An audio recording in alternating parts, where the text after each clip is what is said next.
É importante que você medite na palavra de Deus todos os dias, né? Nós estamos nessa sequência cronológica e chegamos a Jeremias 23. Na verdade, vamos dar continuidade, paramos ontem no versículo 8, né, no último vídeo, e vamos dar continuidade, apesar que eu vou ler desde o princípio, tá bom? Vamos pedir a direção? Meu Deus, obrigado por essa oportunidade que temos hoje de meditar mais uma vez na Tua palavra. E eu peço que o Senhor fale conosco, abrindo o nosso entendimento, para que possamos ouvir a Tua voz. Em nome de Jesus. Amém. Então, Jeremias 23, começando do 1, ele diz: Ai dos pastores que destroem e dispersam as ovelhas do meu pasto, diz o Senhor. Portanto, assim diz o Senhor Deus de Israel contra os pastores que apacentam o meu povo. Vós dispersastes as minhas ovelhas e as afugentastes, e não as visitastes. Eis que visitarei sobre vós a maldade das vossas ações, diz o Senhor. E eu mesmo recolherei o restante das minhas ovelhas de todas as terras para onde as tiver afugentado, e as farei voltar aos seus apriscos, e frutificarão e se multiplicarão.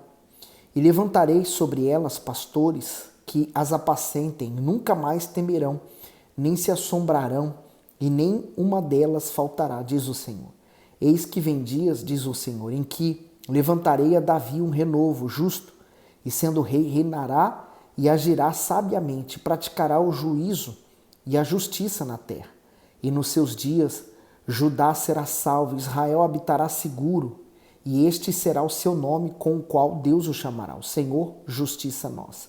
Portanto, eis que vem dias, diz o Senhor, em que nunca mais dirão: vive o Senhor, que fez subir os filhos de Israel da terra do Egito. Mas vive o Senhor, que fez subir e que trouxe a geração da casa de Israel da terra do norte e de todas as terras para onde os tinha arrojado, e habitarão na sua terra. Então, nós estamos vendo aqueles profetas, homens de Deus, ou supostos homens de Deus, que era para levar a nação de Israel à santidade, mas eles aceitaram a perversão. E agora ele vem falando de Jesus, a vinda do justo e fiel, né? Então, lembra que o Senhor Jesus, ele disse assim: as ovelhas estão perdidas porque não tem um pastor. E depois Jesus se identifica sendo o pastor das ovelhas, porque o pastor dá a vida pelas suas ovelhas. E foi o que o Senhor Jesus fez. Ele, como nosso pastor, deu a vida por nós. Que maravilha. No versículo 9. Quanto aos profetas, já o meu coração está quebrantado dentro de mim, todos os meus ossos estremecem. Sou como um homem embriagado e como um homem vencido de vinho por causa do Senhor e por causa das suas santas palavras. Porque a terra está cheia de adúlteros, e a terra chora por causa da maldição. Os pastos do deserto se secam, porque a sua carreira é má, e a sua força não é reta. Porque tanto o profeta como o sacerdote estão contaminados, até na minha casa achei a sua maldade, diz o Senhor. Portanto, o seu caminho lhe será como lugares escorregadios na escuridão. Serão empurrados e cairão nele, porque trarei sobre eles mal no ano da sua visitação, diz o Senhor. Nós, profetas de Samaria, bem vi loucura, profetizavam da parte de Baal e faziam errar o meu povo Israel. Então, aqui está uma prova, né? Ao invés deles levarem o povo à santificação, levavam o povo a errar também. No 14. Mas nós, profetas de Jerusalém, vejo uma coisa horrenda. Cometem adultérios e andam com falsidade e fortalecem as mãos dos malfeitores para que não se convertam da sua maldade. Eles têm se tornado para mim como Sodoma e os seus moradores como Gomorra. Então, veja a degradação daqueles que se esperava a santidade, mas estavam fazendo completamente tudo o contrário, tudo errado, né? Você lembra que Sodoma e Gomorra eram cidades perversas, cidades em que a imoralidade era tomada em todos os lados? Então, aqueles que eram suposto ter santidade estavam nessa situação. 15. Portanto, assim diz o Senhor dos Exércitos acerca dos profetas: eis que lhes darei a comer losna, e lhes farei beber água de fel, porque dos profetas de Jerusalém saiu a contaminação sobre toda a terra. Assim diz o Senhor dos Exércitos: não deis ouvidos às palavras dos profetas que entre vós profetizam. Fazem-vos desfalecer, falam da visão do seu coração, não da boca do Senhor. Por isso que eles, quando profetizavam, diziam que não haveria destruição, que tudo seria uma mil maravilha. Então, quer dizer, estavam enganados. Daí a importância de hoje você manusear bem a palavra de Deus, né? Como o apóstolo Paulo fala, o bom obreiro que maneia bem a palavra de Deus, né? Você conhecer a vontade de Deus, não pela boca do pastor, do bispo, desse ou daquele, mas da vontade própria de Deus. No 17, dizem continuamente aos que me desprezam: o Senhor disse, paz tereis, e a qualquer que anda segundo a dureza do seu coração dizem, não virá mal sobre vós. Porque quem esteve no conselho do Senhor e viu e ouviu a sua palavra? Quem esteve atento à sua palavra e ouviu? Eis que saiu com indignação a tempestade do Senhor, e uma tempestade penosa cairá cruelmente sobre a cabeça dos ímpios. Não se desviará a ira do Senhor até que execute e cumpra os desígnios do seu coração. Nos últimos dias entendereis isso claramente.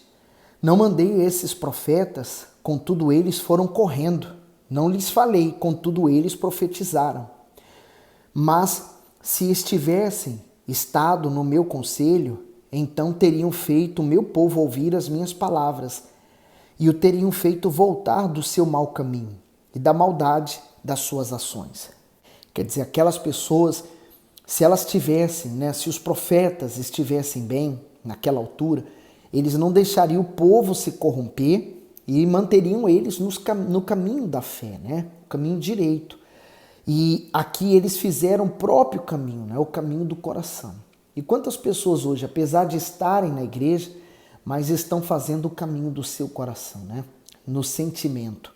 No 23, porventura sou eu Deus de perto, diz o Senhor, e não também Deus de longe? Esconder-se-á alguém em esconderijos, de modo que eu não o veja, diz o Senhor. Porventura, não acho eu os céus e a terra, diz o Senhor. Tenho ouvido o que dizem aqueles profetas, profetizando mentiras em meu nome, dizendo, sonhei, sonhei. Até quando sucederá isso no coração dos profetas que profetizam mentiras e que só profetizam do engano do seu coração? Então está aqui a resposta, E eles, infelizmente, seguiram o coração enganoso e levaram a nação também. Agora, você vê a responsabilidade que um pastor, um bispo, quando está fazendo a sua reunião, ele também tem, Ele não pode estar sendo guiado pelo coração, Senão ele vai levar o povo também a ser guiado pelo coração. Mas o pastor deve guiar o povo aos pastos verdejantes, quer dizer, indicar o caminho, a verdade e a vida. É Jesus, é Ele. Você deve ir a Ele. Por isso que o apóstolo Paulo diz, olhando firmemente para o autor e consumador da fé. Por isso que você não deve ficar apoiado num pastor, num obreiro, num bispo, mas viver a sua fé, viver as suas próprias experiências com Deus. Ele diz no 27, os quais cuidam fazer com que o meu povo se esqueça do meu nome pelos seus sonhos que cada um conta ao seu próximo, assim como seus pais se esqueceram do meu nome por causa de Baal. O profeta que tem um sonho, conte o sonho, e aquele que tem a minha palavra, fale a minha palavra com verdade, que tem a palha com o trigo, diz o Senhor. Porventura, a minha palavra não é como fogo, diz o Senhor, e como um martelo que esmiuça a pedra? Portanto, eis que eu sou contra os profetas, diz o Senhor, que furtam as minhas palavras, cada um ao seu próximo. Eis que eu sou contra os profetas, diz o Senhor, que usam da sua própria linguagem e dizem, ele disse. Eis que eu sou contra os que profetizam sonhos mentirosos, diz o Senhor, e os contam e fazem errar o meu povo com as suas mentiras e com as suas leviandades, pois eu não os enviei, nem lhes dei ordem, e não trouxeram proveito algum a este povo, diz o Senhor. O comentário do 9 ao 32 diz: um profeta era considerado falso quando desviava as pessoas do caminho do Deus vivo para alguma forma de idolatria. Contrariava as escrituras com suas profecias. Deuteronômio 13, do 1 ao 5, quando o profeta ou sonhador de sonhos se levantar no meio de ti e te der um sinal ou prodígio, e suceder o tal sinal ou prodígio de que te houver falado, dizendo: vamos após outros deuses que não conheceste e sirvamo-los, não ouvirás as palavras daquele profeta ou sonhador de sonhos, porquanto o Senhor vosso Deus vos prova para saber se amais o Senhor vosso Deus com todo o vosso coração e com toda a vossa alma. Após o Senhor vosso Deus andareis, e a ele temereis, e os seus mandamentos guardareis, e a sua voz ouvireis, e a ele servireis, e a ele vos achegareis. E aquele profeta ou sonhador de sonhos morrerá, pois falou rebeldia contra o Senhor vosso Deus, que vos tirou da terra do Egito e vos resgatou da casa da servidão, para te apartar do caminho que te ordenou o Senhor teu Deus, para andares nele. Assim tirarás o mal do meio de ti. O cuidado que você tem que ver ao ouvir a pregação de um pastor e conferir com a palavra de Deus. Veja se o que ele está falando confere com o que está escrito. Continuando o comentário, praticava adivinhações, feitiçarias ou bruxaria. Deuteronômio 18, 10 e 11, entre ti não se achará quem faça passar pelo fogo a seu filho ou a sua filha, nem adivinhador, nem prognosticador, nem agoureiro, nem feiticeiro, nem encantador, nem quem consulte a um espírito adivinhador, nem mágico, nem quem consulte os mortos. Seguindo o comentário, não denunciava os pecados do povo ou profetizava, mas a sua palavra não se cumpria. Deuteronômio 18, 20 e 20 ao 22 diz: porém o profeta que tiver a presunção de falar alguma palavra em meu nome, que eu não lhe tenha mandado falar, ou o que falar em nome de outros deuses, esse profeta morrerá. E se disseres no teu coração: como conhecerei a palavra que o Senhor não falou? Quando o profeta falar em nome do Senhor e essa palavra não se cumprir, nem suceder assim, esta é a palavra que o Senhor não falou. Com soberba o falou aquele profeta. Não tenhas temor dele. Concluindo o comentário, praticamente todos os profetas de Judá estavam corrompidos naquela época. No entanto, se intitulavam verdadeiros servos de Deus. Por isso, Jeremias foi enfático para desmascarar o engano e mostrar ao povo suas mentiras. Mas por causa disso, Jeremias também foi extremamente perseguido. Aliás, o próprio Senhor Jesus também foi muito perseguido. É o preço que nós pagamos. 33. Quando, pois, te perguntar este povo ou qualquer profeta ou sacerdote, dizendo qual é o peso do Senhor, então lhes dirá: esse é o peso que vos deixarei, diz o Senhor. E quanto ao profeta e ao sacerdote e ao povo que disser peso do Senhor, eu castigarei o tal homem e a sua casa.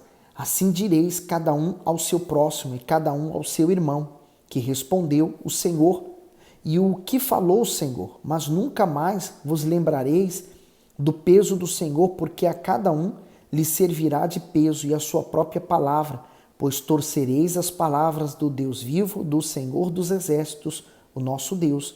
Assim dirás ao profeta que te respondeu o Senhor e o que falou o Senhor, mas porque dizeis peso do Senhor, assim diz o Senhor, porque dizeis essas palavras.